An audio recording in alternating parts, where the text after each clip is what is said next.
Hola, muy buenas tardes, un saludo para todas y todas. Y pues bueno, estamos haciendo este flash informativo para comentarles cómo fue el desarrollo de la mesa en la que participamos hoy y pues presentarles y explicarles de manera breve cuáles fueron nuestras propuestas que planteamos como colectivo de educación especial hoy a la Secretaría de Educación Pública en las mesas de trabajo. Se tocaron de manera esencial dos puntos, el de la formación inicial y el de la capacitación docente para los maestros que ya estamos en servicio. Primero pues comenzamos con la formación inicial y después hablamos sobre la formación, sobre la capacitación.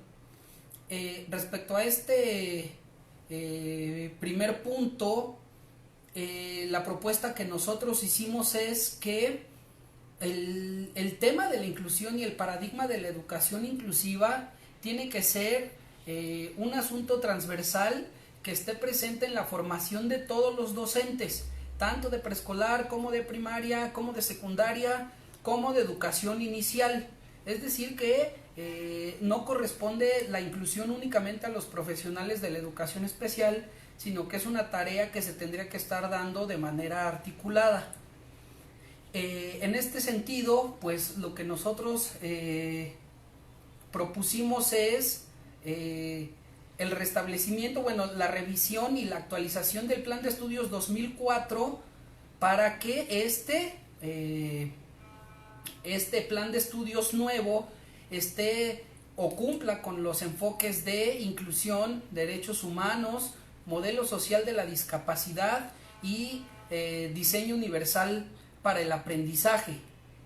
Esto pues son como que los aspectos generales que podrían abordarse de manera general en todas las licenciaturas, sean o no de especialización, y lo que corresponde pues de manera específica a la educación especial es la intervención de acuerdo a las necesidades específicas de aprendizaje de los niños y de las niñas con discapacidad.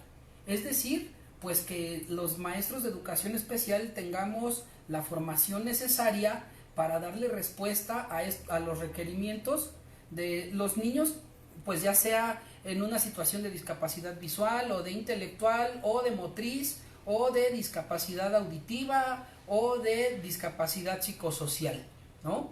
Esto es como con referencia al primer punto. Asimismo, se propone un sistema de supervisión que sea aleatorio y con vertientes diversas de evaluación. Eso era en el de capacitación, ¿no? Falta lo de recuperar la licenciatura, más bien. De infracción. Ajá. Sí. En la formación inicial. Perdón. Sí. Están en vivo, ¿eh? Sí. Bien, este sistema de evaluación es en dos sentidos. Por un lado, el hecho de que haya observadores educativos que de una u otra manera evalúen la forma de trabajo del docente sin previo aviso.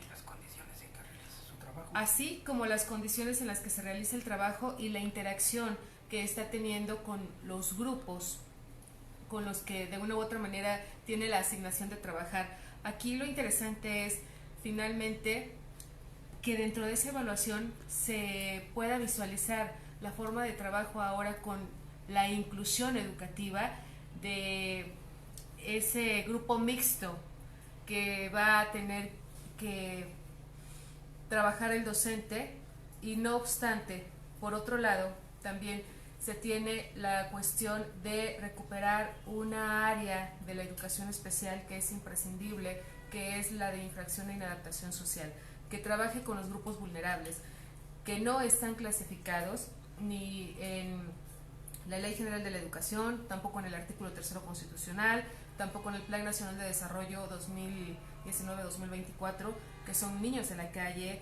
que son niños con situaciones jurídicas diversas, como por ejemplo los que se encuentran en los centros de día del DIF, con menores infractores que están cumpliendo un tratamiento en internación y que interrumpen sus estudios, y o en su defecto con personas que están en reclusión con y sin discapacidad, a quienes tampoco se les está dando ese seguimiento con respecto al proceso de educación. viéndose ahí una brecha y una diferencia entre lo que dice el artículo 3 constitucional de educación para todos y lo que el sistema penitenciario en su reforma, con la reforma del artículo 18 especifica, dándole importancia a la educación como uno de los ejes prioritarios de la reinserción social, así negando o limitando el proceso de beneficios de libertad a las personas que de una u otra manera conforme a la ley van cumpliendo como sus tiempos para poder tener dichos beneficios. Sí. En términos generales, pues la propuesta es fortalecer la licenciatura en educación especial, recuperar elementos de los que se han perdido a lo largo del tiempo, como la licenciatura en infracción e inadaptación social, y también con esto pues dar mayor alcance y mejor formación para la atención de estudiantes en situación de discapacidad psicosocial, sobre todo en el aspecto de protocolos de actuación, no necesariamente que tenga que ver con problemas de aprendizaje o con necesidades específicas de aprendizaje, pero sí en los protocolos de actuación que hoy están carentes en las escuelas y en el sistema de educación. Y respecto al segundo punto que tiene que ver con la capacitación de los docentes que ya estamos en servicio, pues nosotros fuimos enfáticos en la situación de pues definir muy bien cuáles son las funciones del maestro frente a grupo y cuáles son las funciones del maestro especialista para que exista un trabajo cooperativo y un trabajo colaborativo, cada quien desempeñando funciones específicas, no como se viene dando ahora entre UDI y primarias o educación básica, o en su caso USAER y educación básica, donde son los maestros especialistas o los de educación especial quienes van al salón a ver cómo realiza el trabajo el maestro y hacerle sugerencias.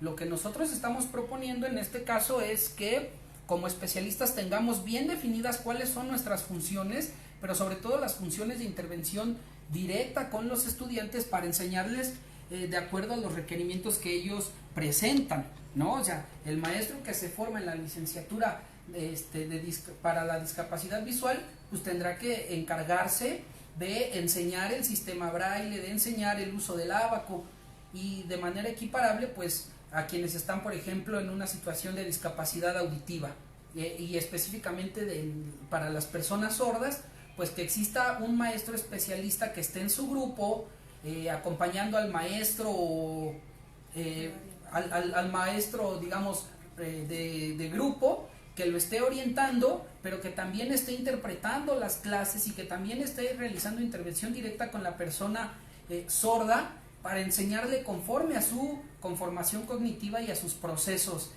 cognitivos.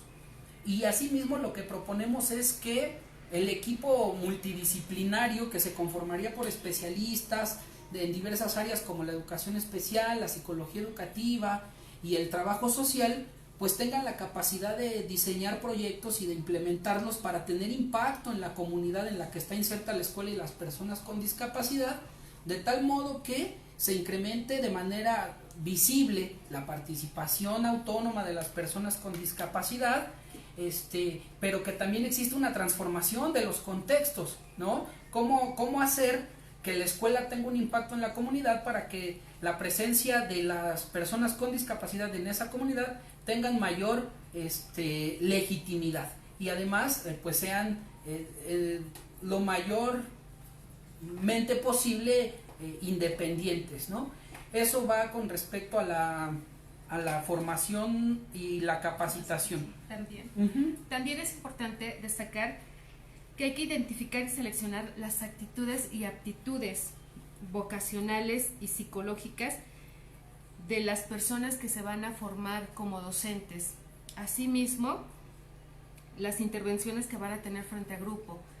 ¿Por qué identificar la actitud vocacional y la cuestión psicológica? Porque precisamente es una de las importantes líneas en las que se ha determinado el fracaso escolar, la deserción escolar, la apatía escolar, la desmotivación escolar y otros tantos factores que llevan a que el niño, adolescente o joven de una u otra manera pierda el gusto por su proceso de formación educativo y decida finalmente inclinarse a otras cuestiones o a otras habilidades en ocasiones no legales por el hecho de no tener como ese interés no creado por el docente hacia los procesos educativos. Pues en términos generales, Voy a explicar lo de la otra mesa. Sí, vamos, en términos generales esto fue lo que trabajamos en una de las mesas y pues bueno, lo que nos comentaron es más o menos lo que ya les habíamos dicho la ocasión anterior, que el primer borrador donde se plasmen los resultados de estas mesas de trabajo nos los darán a conocer el 30 de agosto, donde ya con documento en mano y con probables decisiones escritas podamos generar nuevas discusiones para pulir, mejorar o reorientar la estrategia.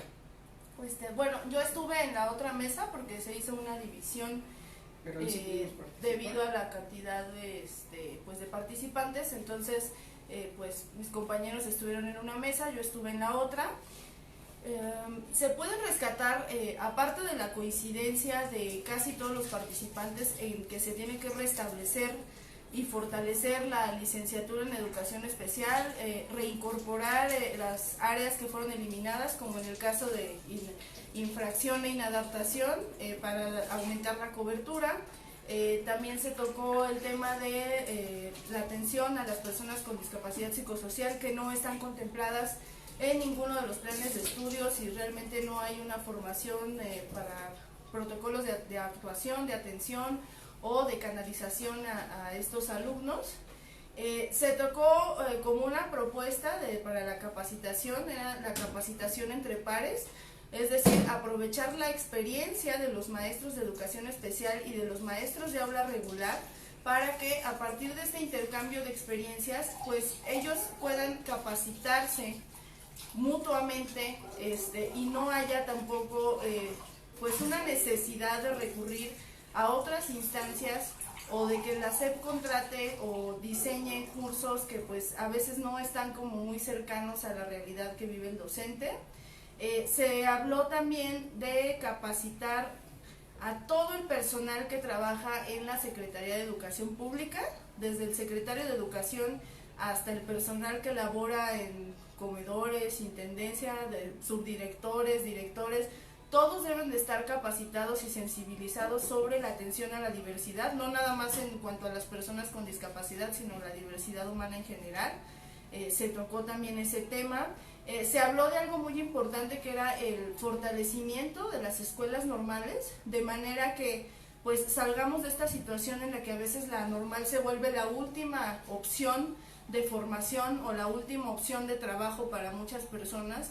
Entonces, redignificar la labor docente y no nada más el capacitar y actualizar a los docentes y que el docente asuma su responsabilidad, sino también que la Secretaría de Educación Pública asuma su responsabilidad construyendo un sistema educativo verdaderamente inclusivo, pero un sistema educativo incluyente en todo lo que eso implica, no una escuela incluyente o un aula incluyente, sino que sea un trabajo en conjunto. Y bueno, en pocas palabras, pues que la SEP deje de simular, ¿no? Que se garantice no nada más el derecho a asistir a la escuela, sino el derecho de aprender, a participar, a desarrollarse. Se habló también de que pues los planes de estudio, no solamente de las escuelas normales, sino los planes y programas que se van a implementar en pues en educación básica, secundaria, tienen que estar contextualizados. Se hizo la propuesta de hacer un sondeo, una consulta para determinar, de acuerdo a la región, pues cuáles son las necesidades reales de las personas con discapacidad y de ahí partir a orientar las necesidades de formación de los maestros para que los maestros realmente pues estén aportando lo que necesita la persona y no lo que la SEP cree o lo que un grupo de especialistas creen que deben de contener los planes de estudio. Pues eso fue lo que se habló. Estamos, como dijo Víctor, pues esperaremos al 30 de agosto para que se presente el primer borrador de la estrategia. Esperaremos pues a que todo el trabajo que se ha hecho de todas las personas que han participado pues realmente se vea plasmado, no nada más en la estrategia, sino pues constituye una mejora para las personas con discapacidad y su derecho a la educación, a la participación y al aprendizaje. Gracias. Final.